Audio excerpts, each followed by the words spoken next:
si on m'avait demandé il y a un an ce que signifiait l'amour, j'aurais sans doute répondu quelque chose de banal mais vrai, comme s'endormir chaque soir aux côtés de sa meilleure amie ou deviner son humeur rien qu'à son silence. Moi, j'étais ce type tranquille, fiable, un peu trop romantique pour mon âge. J'étais celui qui n'oubliait jamais un anniversaire, qui ramenait des fleurs sans raison, juste parce qu'un mardi soir méritait aussi une touche de tendresse. Elle s'appelait Camille. On s'était rencontrés à la fac. Elle avait ce truc, cette étincelle. Une fille qui dansait pieds nus sous la pluie, qui riait fort sans se soucier du regard des autres. Et moi, j'étais foutu dès le premier éclat de son rire. Un rire franc, clair, que j'entends encore parfois quand il pleut. Tout a commencé avec des petits gestes. Les chansons qu'elle murmurait sous la douche, les cœurs qu'elle dessinait sur la buée du miroir, sa façon de s'endormir avant même le début du film. On avait bâti notre monde là-dessus, un monde de petites choses qui paraissaient anodines mais qui, ensemble, formaient quelque chose de rare. De solide. Du moins, c'est ce que je croyais. Et puis, lentement, quelque chose a changé. Pas d'un coup. Pas comme un verre qui se brise au sol. Plutôt comme une fissure qui s'étend doucement, sournoisement. Et c'est ça le pire. Tu ne remarques rien. Tu continues comme si de rien n'était, jusqu'à ce que tu réalises que tu dors dans un lit froid à côté d'une étrangère. Les premiers signes. Elle m'embrassait le matin, mais à peine. Comme si elle cochait une case. Elle partait plus tôt les jeudis matins, prétextant ses séances de yoga. Sauf qu'un jour, par curiosité, j'ai vérifié. Elle n'y allait plus depuis des semaines. Des mois peut-être. Avant, elle me racontait tout. Même les trucs sans intérêt. Ce qu'elle avait mangé à midi.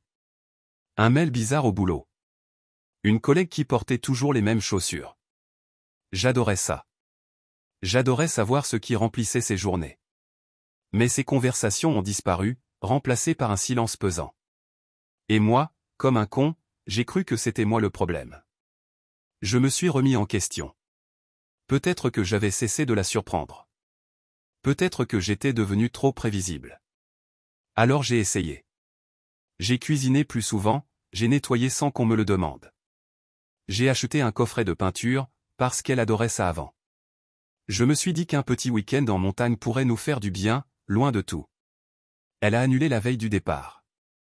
Soi-disant un impératif au travail. Et moi, bien sûr, je l'ai cru. Parce que je voulais la croire. Et puis, un matin, tout a basculé. Je m'étais réveillé plus tôt que d'habitude. Il faisait encore nuit. Son téléphone a vibré 2 fois. Elle était sous la douche. J'ai jeté un œil sans vraiment vouloir fouiller. Le nom affiché, David au bureau. Mais le message? Je n'ai pas eu besoin de lire 2 fois. Il disait, je pense encore à hier soir.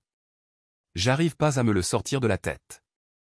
Je suis resté là, figé, le souffle coupé. Et tu sais quoi? Je n'ai pas crié.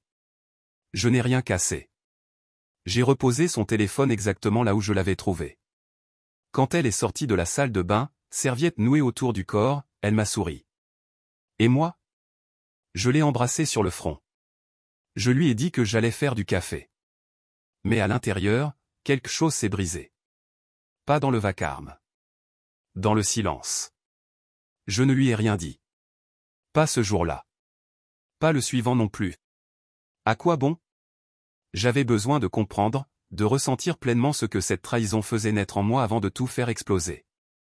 Alors j'ai joué le rôle du mari naïf. Celui qui ne sait rien. Celui qui sourit encore. Mais intérieurement, j'observais tout. Absolument tout. Je voyais comment elle tournait discrètement son écran quand elle écrivait. Comment elle évitait mon regard quand elle rentrait tard. Comment son sourire était devenu mécanique. Comme une actrice de théâtre épuisée par une pièce qu'elle ne supporte plus. Et moi, chaque soir, j'ouvrais une note sur mon téléphone et j'écrivais. Pas pour l'accuser. Pas pour rassembler des preuves. Juste pour ne pas me noyer. C'était ma manière à moi de hurler sans faire de bruit. Un soir, je lui ai cuisiné ses pâtes préférées. Elle les a à peine touchées. Elle jetait sans cesse des coups d'œil à son téléphone. Je l'ai regardé, calmement, et j'ai pris sa main. Tu sembles fatigué, j'ai dit doucement. Tu peux arrêter de faire semblant maintenant. Elle a levé les yeux vers moi. Et là, j'ai vu la peur. Pas la peur d'être punie. La peur d'être découverte. Elle a pâli. Ses lèvres ont tremblé. Je me suis levé, j'ai contourné la table, lentement. Elle s'est tournée vers moi, croyant sans doute que j'allais l'embrasser. Elle a reculé, presque imperceptiblement. Et c'est là que je l'ai dit. D'une voix glaciale, mais posée. Je t'aurais embrassé, mais je sais où ses lèvres sont allées. Elle s'est figée. Littéralement. Comme si le temps s'était arrêté. Son téléphone a tremblé entre ses doigts. J'attendais une réaction. Un mensonge. Des larmes. Une fuite. Mais rien de tout ça. Juste cette phrase. Depuis quand tu sais? Je ne lui ai pas répondu. Parce qu'en face de moi, ce n'était plus Camille. C'était une version d'elle que je ne connaissais pas. Une étrangère portant son visage. Le silence dans la cuisine était assourdissant. Il n'y avait que le bourdonnement du frigo et le tic-tac de l'horloge. Elle a fini par dire, la voix presque cassée. Mathieu, je n'ai jamais voulu que ça arrive.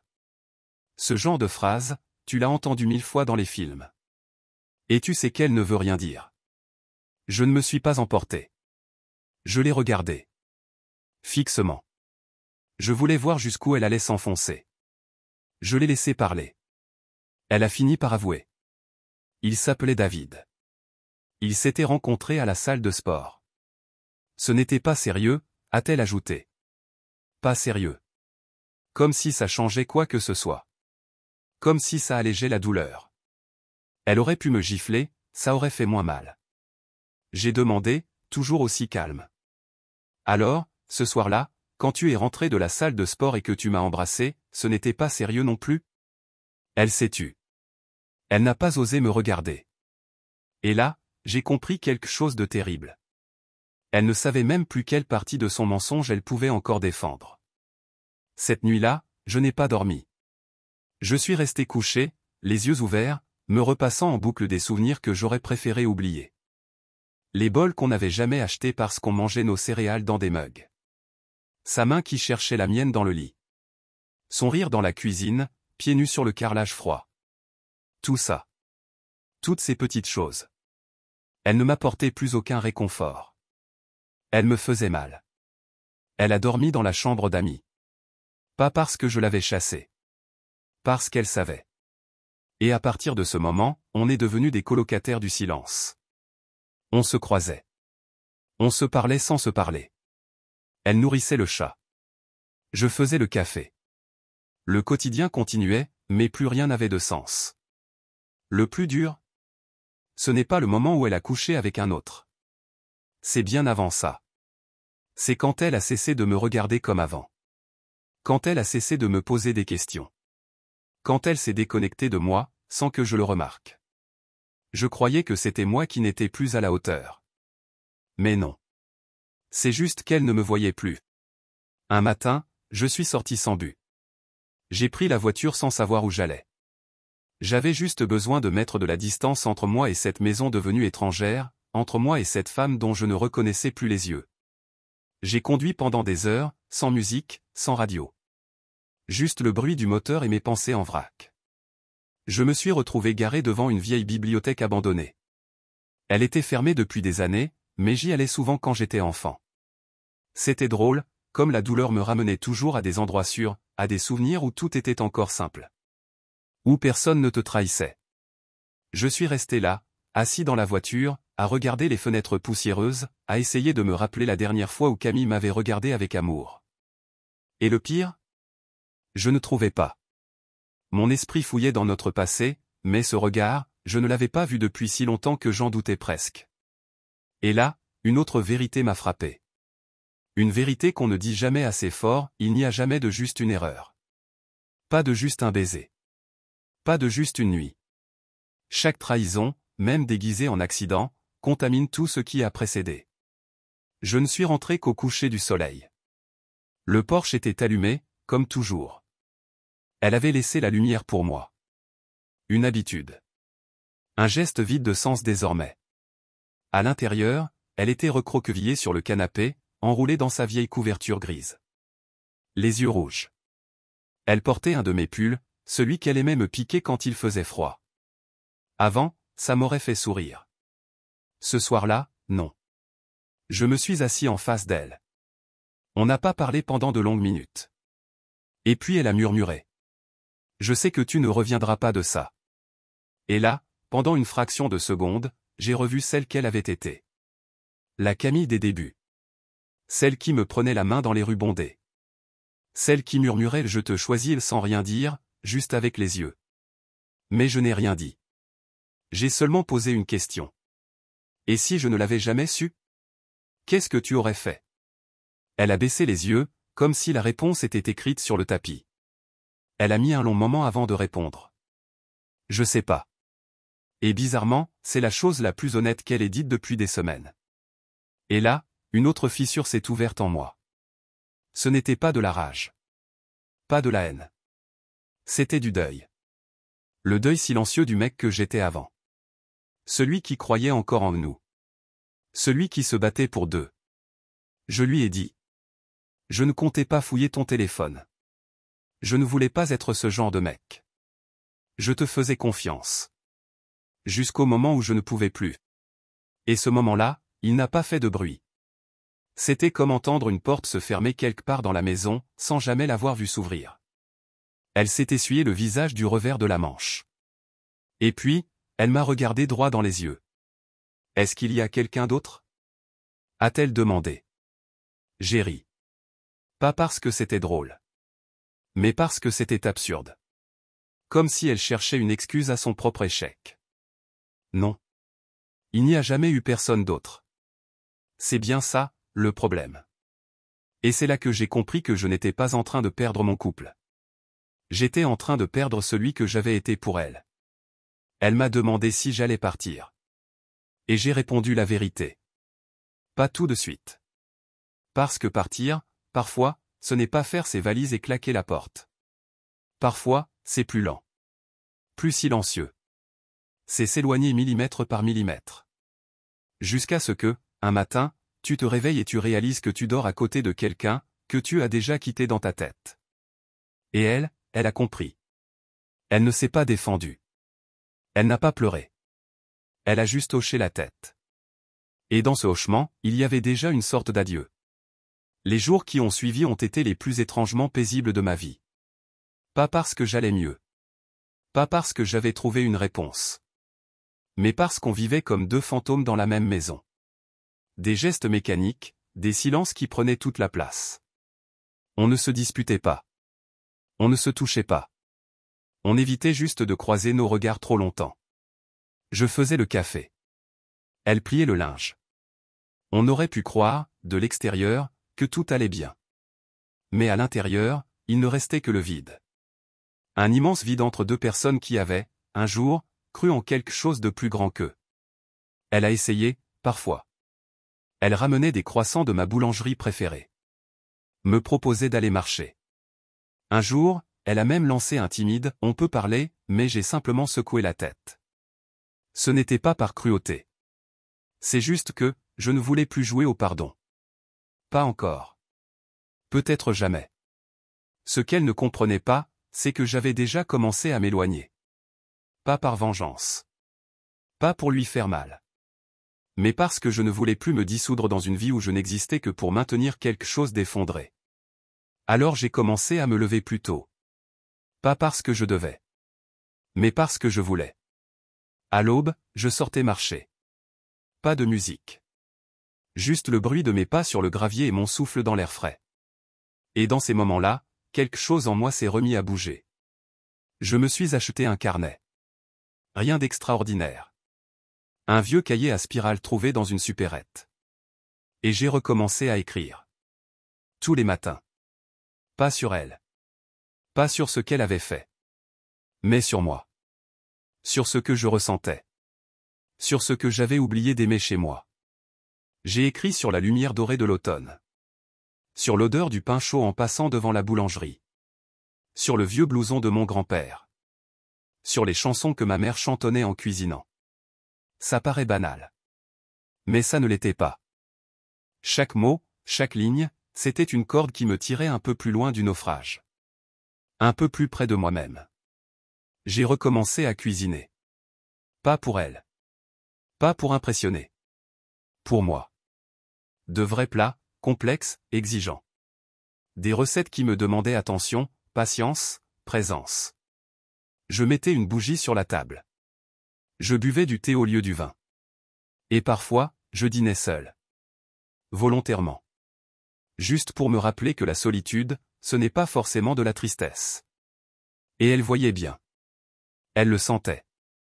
Elle me regardait, discrètement, depuis le seuil de la porte. Me demandait où j'étais allé, même si je le lui avais déjà dit. Elle flottait autour de moi comme un souvenir qui ne savait pas s'il avait encore sa place. Et un soir, alors que je finissais de dresser mon assiette, elle est entrée dans la cuisine. Elle s'est arrêtée. M'a regardé. « Tu as changé » a-t-elle murmuré. J'ai levé les yeux. Oui. J'ai changé. Pas de reproche. Pas de colère. Juste la vérité nue. Elle a fait un pas vers moi. Tu vas bien? Et là, c'était comme si l'univers entier s'était arrêté de tourner. Parce que pour la première fois depuis des mois, j'ai pu répondre avec sincérité. Je crois que je commence enfin à aller mieux. Et dans son regard, à ce moment-là, j'ai vu quelque chose se briser doucement. Elle comprenait. Elle comprenait qu'elle ne me perdait pas au profit d'une autre femme. Mais au profit de ma propre paix.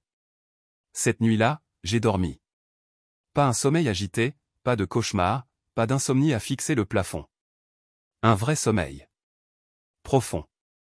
Serein. Comme si mon corps avait enfin posé les armes.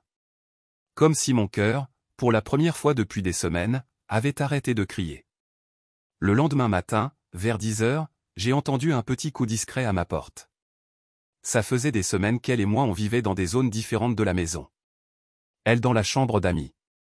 Moi dans la nôtre. On partageait encore les pièces communes, mais plus rien d'intime. Alors ce « toc-toc », je l'ai entendu comme un aveu silencieux. Quand j'ai ouvert, elle était là, debout, dans un de mes vieux sweats. Celui qu'elle portait souvent quand on regardait des films en hiver. Il lui allait trop grand. Il pendait sur elle comme un souvenir devenu trop lourd. Elle n'a pas demandé à entrer. Elle n'a pas tendu les bras. Elle a simplement dit. « On peut parler ?» J'ai hoché la tête. Je me suis assis sur le lit. Mais elle, non. Elle est restée au sol. En tailleur. Les yeux baissés. Comme si elle ne méritait plus de s'asseoir à côté de moi. Je sais que je t'ai déjà dit que j'étais désolé, a-t-elle commencé. Mais je crois pas que tu comprennes ce que je voulais dire. Je ne disais rien. C'était son moment. Pas le mien. Je suis pas juste désolé de t'avoir fait du mal. Je suis désolé d'être devenu quelqu'un capable de faire ça. Elle a pris une inspiration. Lente. Fatiguée. Je croyais que j'avais besoin de quelque chose d'autre. Que tu étais figé, et que moi j'évoluais. Et j'ai confondu ça avec de la solitude. Ses mains tremblaient. Elle les a jointes, puis ouvertes, comme si elle essayait d'essorer sa culpabilité. J'ai jamais cessé de t'aimer, a-t-elle soufflé. Et là, j'ai tourné la tête. Parce que c'était justement ça, le pire. L'amour ne suffit pas. Tu peux aimer quelqu'un et le trahir. Tu peux aimer et quand même choisir de te mettre au centre, même si ça brise l'autre. Elle m'a regardé, comme pour la première fois. Tu vas partir ? A-t-elle demandé. J'avais réfléchi à cette question des dizaines, des centaines de fois. Pas juste logistiquement. Émotionnellement. Spirituellement. Est-ce qu'on peut reconstruire quelque chose avec quelqu'un qui a piétiné les fondations ? Est-ce qu'on peut dormir à côté de quelqu'un qui nous a menti en nous embrassant ? Mais voilà ce que j'ai fini par lui dire. Je vais pas partir maintenant. Mais je vais pas rester dans cette version de nous non plus. Elle a cligné des yeux, surprise. Pas blessée. Juste, désorientée. Peut-être parce qu'elle n'avait pas compris que je partais depuis longtemps déjà. Que chaque marche au lever du jour, chaque page de mon journal, chaque plat que je cuisinais rien que pour moi, c'était moi qui déroulais le fil. Celui qui me détachait doucement de nous. Je reconstruis, j'ai dit. Pas pour te punir. Pas pour t'effacer. Mais parce que je veux plus jamais me perdre dans l'histoire de quelqu'un d'autre. Elle a simplement hoché la tête. Et dans son regard, il n'y avait plus de combat. Juste la conscience que le pardon ne viendrait pas vite. Ni en un mot. Ni en un geste. Il viendrait peut-être. Mais lentement. Doucement. Et seulement s'il était mérité. Je me suis levé. J'ai quitté la chambre sans claquer la porte. J'ai traversé la maison et je suis sorti, pieds nus sur le porche. Le ciel était clair. L'air encore un peu frais. Et là, je n'ai pas demandé la paix. Je n'ai pas prié pour comprendre. J'ai juste respiré. Et c'était suffisant.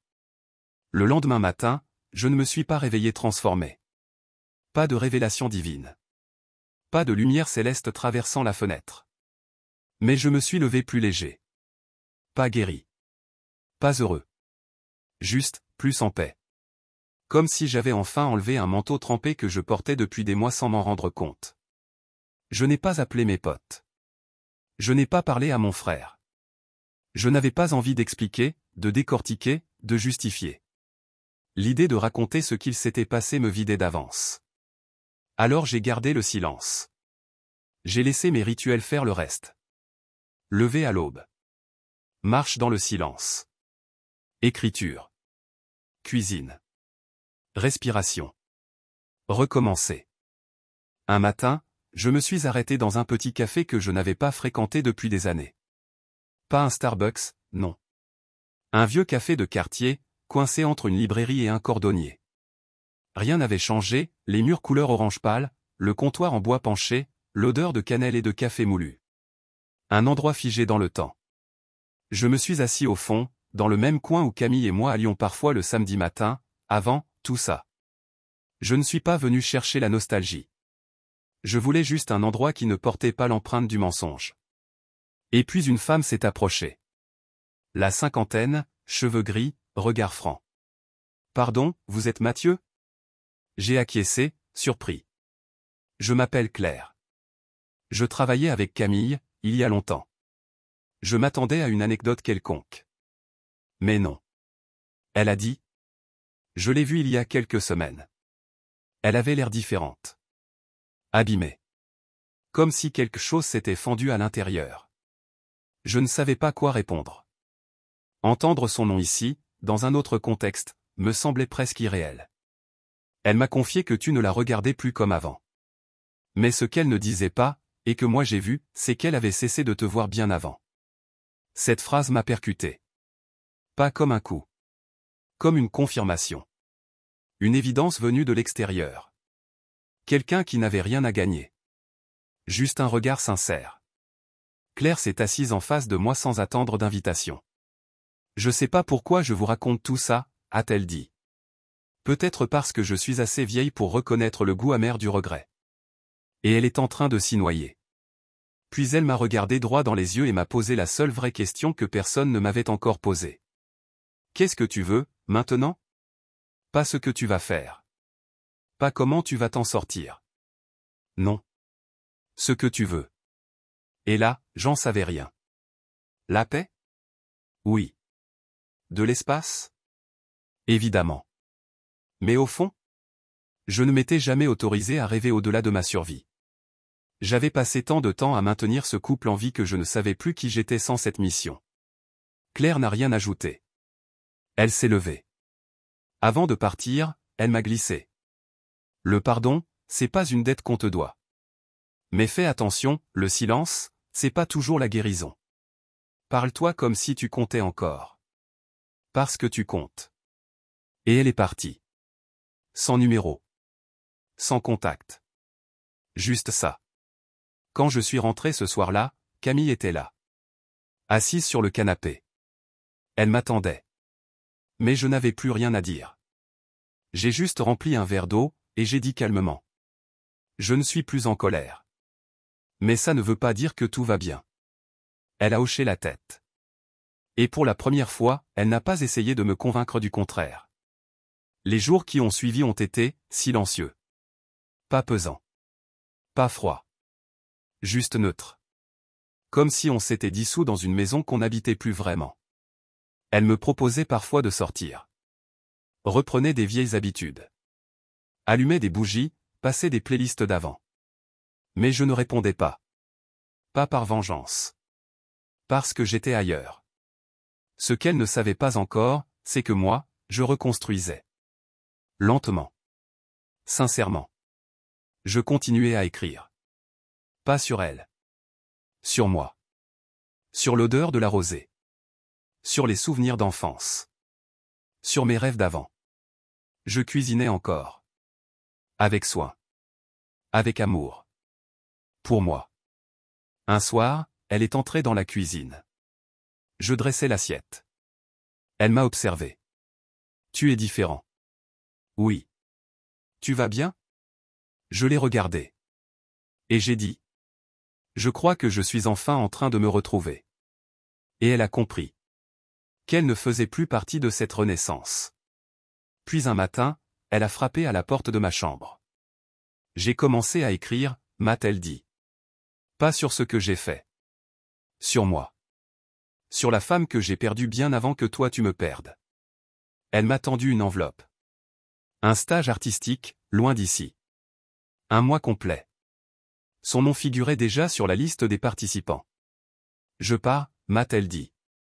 Il est temps qu'on arrête tous les deux de tourner autour d'une vie qui ne nous va plus. Et pour la première fois depuis longtemps, j'ai ressenti du soulagement. Pas parce qu'elle partait.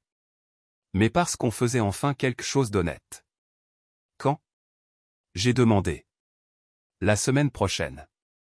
Je me suis assis. J'ai bu une gorgée de café. Et j'ai répondu. C'est bien. J'espère que ça t'aidera à redevenir celle que tu aurais dû rester. Elle m'a souri. Un vrai sourire. Le premier depuis des mois. Toi aussi, elle a dit. Tu as toujours porté plus que ce que tu devais. On a fait ses valises ensemble. Pas de larmes. Pas de cris. Juste une musique douce. Quelques souvenirs. Avant de monter en voiture, elle m'a regardé. Je t'ai aimé. Même quand j'ai oublié comment le montrer. Je t'ai cru, j'ai dit. Mais maintenant, je m'aime aussi. Et elle est partie. La maison ne s'est pas vidée. Elle s'est éclaircie. Et moi? J'ai continué. Pas pour me prouver que j'allais bien. Pour me prouver que je vivais enfin.